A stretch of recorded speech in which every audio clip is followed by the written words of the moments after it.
తెలంగాణ సాయుధ పోరాటం. తెలంగాణ సాయుధ పోరాటం అసలు ఏం జరిగింది? ఆ పోరాటం జరగడానికి గల కారణాలేంటి? 1947 తర్వాత 1948 ఈ సంవత్సర కాలంలో జరిగిన విషయాలేంటి? అసలు ఆ రజాకార్ అనే సినిమాకి ఈ తెలంగాణ సాయుధ పోరాటానికి సంబంధం ఏంటి? అసలు తెలంగాణ సాయుధ పోరాటం అనేది చరిత్రను వక్రీకరిస్తున్నారు. అంటే చరిత్ర అనేది ఏది నిజం?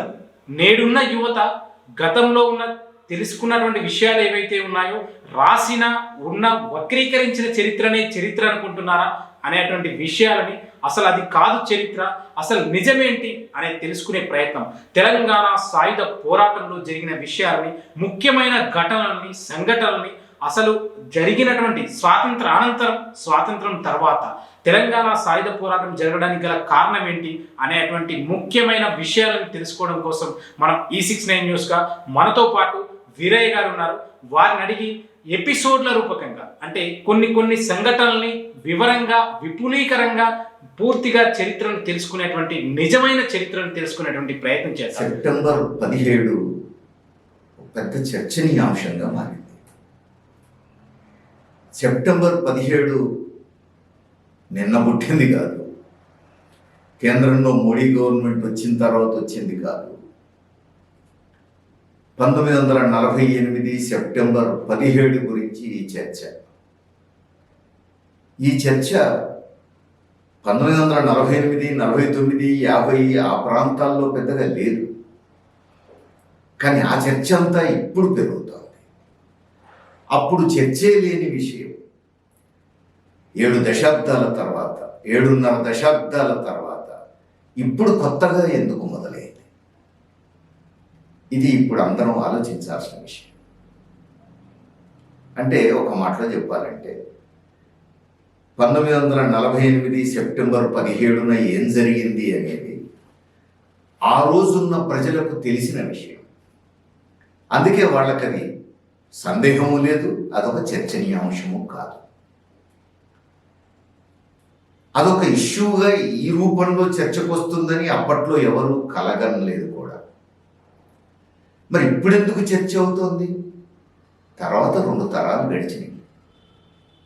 ఇప్పుడు యువతరం 1948 సెప్టెంబర్లో ఏం జరిగింది అంటే వాళ్ళ సొంత అనుభవం కాదు కదా, గత చరిత్రను గురించి తెలుసుకోవాల్సిందే.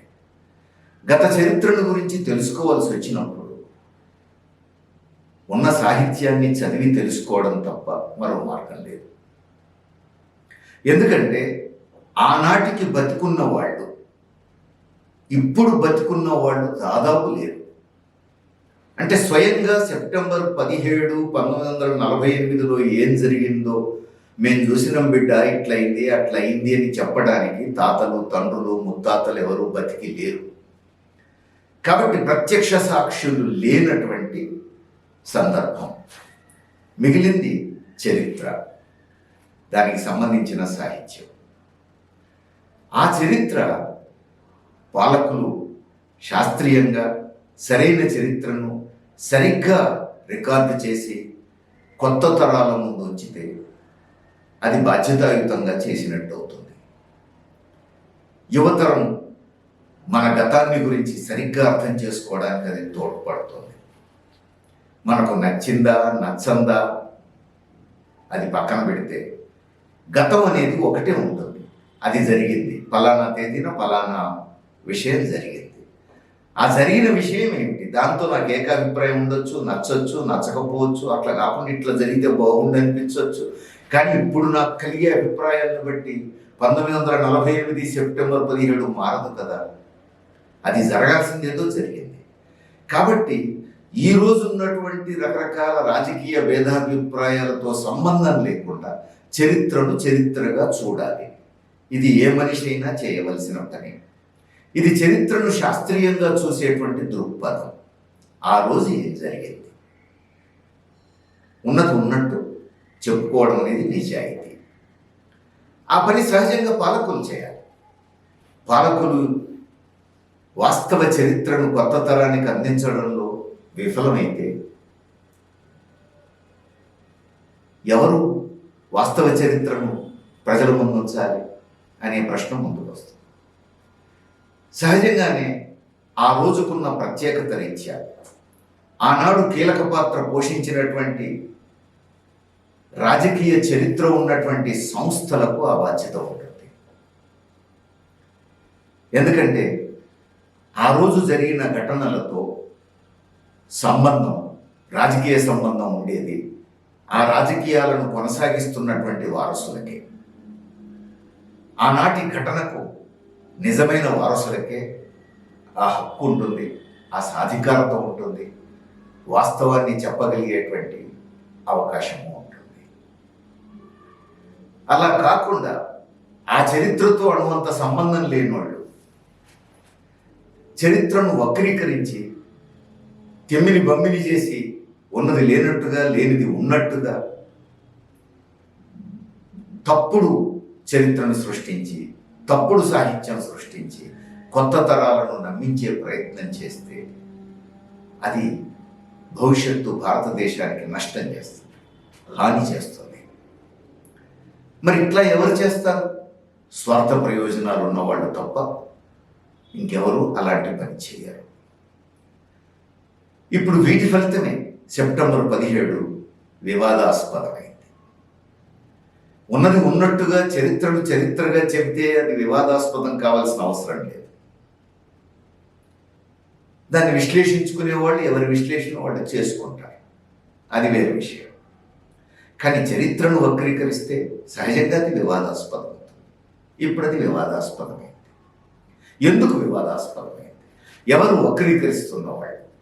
నిజంగా సెప్టెంబర్ 17, 1948 ఏం జరిగింది మనం పరిశీలించాల్సిన అవసరం. మనం 1948 సెప్టెంబర్ 17 గురించి మాట్లాడుతున్నాం. 1945 ఆగస్టు 15 గురించి ఎందుకు మాట్లాడట్లేదు? మాట్లాడాం. ఆగస్టు 15వ తేదీన స్వాతంత్ర దినోత్సవం జరుపుకున్నాం. కానీ దాన్ని మించి ఇప్పుడు సెప్టెంబర్ 17 వివాదాస్పదమైంది. ముఖ్యంగా తెలంగాణకు సెప్టెంబర్ 17 ఒక ప్రత్యేకతను సంతరించుకున్నటువంటి సందర్భం. ఆగస్టు 15 కంటే కూడా ప్రాధాన్యత, ప్రత్యేకత సంతరించుకున్నది సెప్టెంబర్ 17 తెలంగాణ. కారణం ఏంటి? ఒక తెలంగాణకి ఇంత ప్రత్యేకత ఎందుకు వచ్చింది? ఇది కూడా మనం పరిశీలించాల్సిన విషయం. అంతేకాదు, అసలు ఆగస్టు 15, 1947 నాటికి బ్రిటిష్ ఇండియాలో తెలంగాణ ఉన్నదా? లేకపోతే ఎక్కడున్నది? ఇది కూడా పరిశీలించాలి. అసలు బ్రిటిష్ ఇండియా కంటే ముందు ఈ ఉపఖండంలో ఏమున్నది? భారతదేశం అనేది ఎప్పుడు పుట్టింది? అది కూడా మనం పరిశీలించాల్సింది. కాబట్టి అసలు బ్రిటిష్ వాడు ఇక్కడికి వచ్చేటప్పటికే ఈ ఉపఖండంలో ఏమున్నది? బ్రిటిష్ వాడు వచ్చిన తర్వాత ఏర్పడిన బ్రిటిష్ ఇండియా నేపథ్యం ఏమిటి? ఆ బ్రిటిష్ ఇండియాలో తెలంగాణ ఉన్నదా లేదా? ఇవన్నీ కూడా మనం పరిశీలించాల్సింది. అంటే ఒక మాటలో చెప్పాలంటే బ్రిటిష్ ఇండియాలో స్వాతంత్రోద్యమం నడిచింది. మరి తెలంగాణలో ఏం జరిగింది? ఇది కూడా ప్రశ్నే. ఒకవేళ బ్రిటిష్ ఇండియాలో తెలంగాణ లేకపోతే ఎందుకు లేదు? ఎందుకు లేదు? మరి ఇప్పుడు ఎందుకు ఉంది? ఇది చరిత్రకు సంబంధించినటువంటి అంశం. ఉన్నట్టుండి ఈ మధ్య రజాకార్ పేరుతో సినిమా వచ్చింది. అదంతా సెప్టెంబర్ 17, 1948తో ముడిపడినటువంటి చరిత్ర అని కొందరు చెప్పడం మొదలుపెట్టారు. అట్లా చెప్పడం కోసమే ఆ సినిమా విడుదల చేసింది. గమ్మత్తు ఏమిటంటే ఆ రజాకార్ చిత్రంలో చూపించిందంతా చరిత్రను వక్రీకరణే. జరిగిన చరిత్రకు ఆ రజాకార్ సినిమాలో చూపించిన దానికి సంబంధమే లేదు.